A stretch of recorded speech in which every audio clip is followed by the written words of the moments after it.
دنیا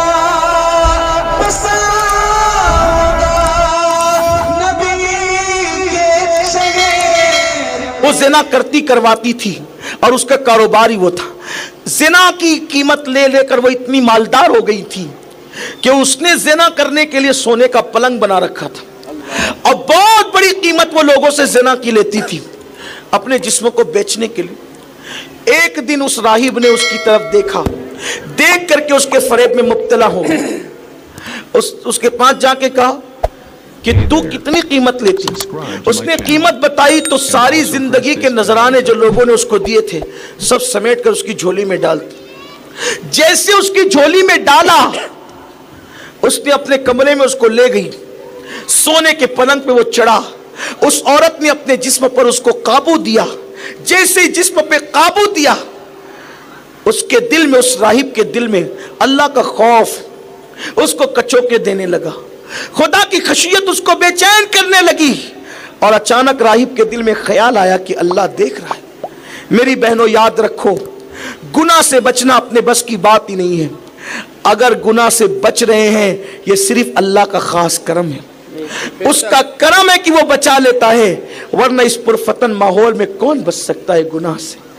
جو بچے ہیں ان پہ اللہ کا خاص کرم ہے, اور جو نہیں بچے ہیں اللہ ہم سب پر کرم فرما کر ہمیں سچی توبہ کی توفیق دیتے. اس غروب آفتاب کے وقت اللہ ہمارے برے اعمال کے سورج کو غروب کر دے. اللہ ہم سب کی مغفرت کر دے.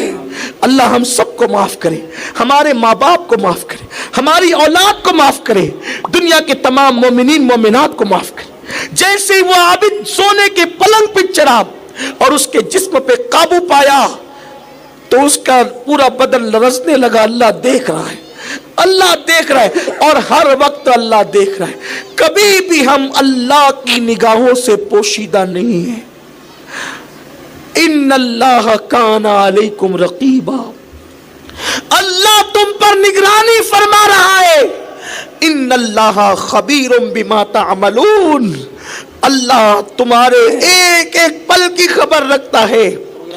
سوچو, ٹیچر دیکھے تو گناہ نہیں کرتے, ابا اماں دیکھے تو گناہ نہیں کرتے, اللہ دیکھ رہا ہے اور ہم کتنے گناہ کرتے ہیں. افسوس, کیا ہم اللہ کے عذاب کو برداشت کرنے کی طاقت رکھتے ہیں؟ ہمارے جسم میں اتنی قوت ہے کہ ہم اللہ کے عذاب کو برداشت کر سکیں؟ نہیں نہیں. جب مرد اور پہاڑ خدا کا عذاب برداشت نہیں کر سکتے تو صنف نازک عورت, وہ عورت شوہر چلا کے ڈانٹ دے تو آنکھ میں آنسو آ جاتے ہیں. میری بہنوں, کتنا کمزور دل ہے نا تمہارا. شوہر ڈانٹے تو آنسو آتے. بیوی شوہر سے کہتی پلیز آپ مجھے ڈانٹا نہ کریں, مجھے ڈانٹ برداشت نہیں ہوتی. میں سوچتا ہوں کبھی تنہائی میں, یا اللہ یہ عورتیں کتنی نازک ہیں, شوہر کی ڈانٹ ان سے برداشت نہیں ہوتی, اللہ کا عذاب تم سے کیسے برداشت ہوگا جب وہ 70 سال کے لمبے لمبے بچھو تمہارے نازک جسموں کو ڈسیں گے, تمہاری آنکھیں جہنم کی آگ سے بہیں گی, تمہارے سر کے بالوں سے تمہیں باندھ دیا جائے گا, تمہارے جسم کو بچھو ڈسیں گے اور جہنم کی آگ میں تمہیں جلایا جائے گا. یہ کہانی قصہ نہیں ہے کہ جس پہ تم ہنس کر کے گزر جاؤ. اللہ کے رسول علیہ السلام فرماتے ہیں میں نے جہنم میں سب سے زیادہ اگر کسی کو دیکھا ہے تو عورتوں کو دیکھا. جن عورتوں کے قدموں کے نیچے جنت ہے وہ عورتیں بدعمالیوں کی وجہ سے جہنم میں جا رہی. اس عابد کے دل میں خیال آیا اللہ دیکھ رہا ہے. اس عورت سے کہتے ہیں عورت جتنے پیسے میں نے تجھے دیے وہ سب تیرے ہیں, خدا کے لیے مجھے چھوڑ دے, میرا اللہ مجھے دیکھ رہا ہے, میرا اللہ مجھے دیکھ رہا ہے, میں اللہ کے عذاب کو برداشت نہیں کر سکتا, میرا اللہ مجھے دیکھ رہا ہے. اس عورت نے جیسے اس کی آؤ فگا سنی, آؤ بکا سنی, کہا چل جا جلدی نکل یہاں سے. کہتے ہیں بات جو دل سے نکلتی ہے اثر رکھتی ہے. اس راہب اور عابد کے دل سے بات نکلی, وہ بھاگتا ہوا گیا, اپنے گھر گیا. اس لڑکی نے سوچا یہ ایک گناہ کرتے ہوئے اتنا ڈرتا ہے, میں نے تو ساری عمر ہی گناہوں میں گزار دی, میں نے تو ساری عمر ہی پاپ میں گزار دی. وہ اس لڑکے کو, مرد کو ڈھونڈنے لگی.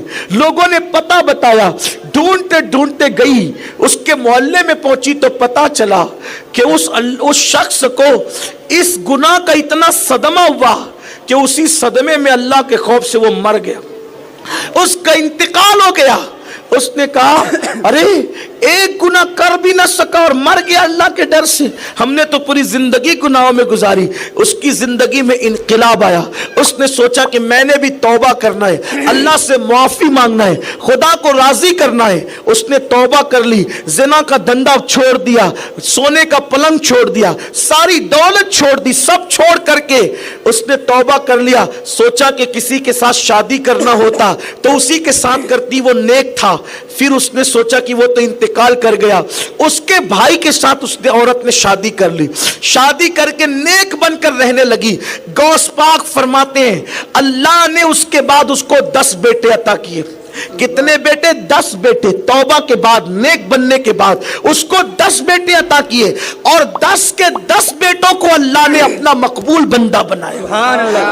اللہ نے اپنا برگزیدہ بندہ. اور ان بچوں کو نیک کیوں بنایا, ان کو مقبول کیوں بنایا, ان کو برگزیدہ کیوں کیا؟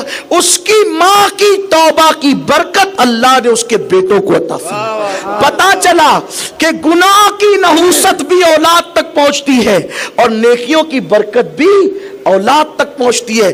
تمہیں اپنی اولاد کی بہت فکر رہتی ہے نا, بہت محبت ہے نا تمہیں اپنی اولاد سے. میرا بچہ مالدار رہے, میرا بچہ پرسکون رہے, میرے بچے کی زندگی اچھی رہی, یہی فکر ہوتی ہے نا ماں کو.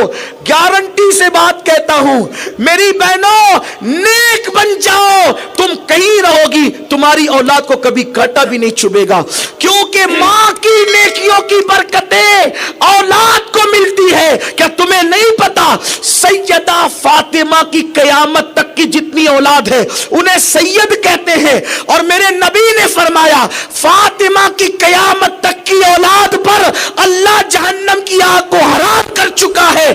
فاطمہ کی کوئی اولاد جہنم میں نہیں جائے گی. وجہ یہ ہے کہ فاطمہ نے ایسی نیکیاں کی ہے کہ قیامت تک کی اولاد کو نیکیوں کی برکت نصیب ہوتی رہے. دیکھو فاطمہ الزہرا کے بارے میں سرکار کہتے ہیں میری فاطمہ نے, میری بیٹی فاطمہ نے اپنی عصمت کی حفاظت کی, اس کی برکت سے قیامت تک فاطمہ کی ہر اولاد پہ جہنم کی آگ حرام ہو گئی. دیکھ رہی ہیں آپ.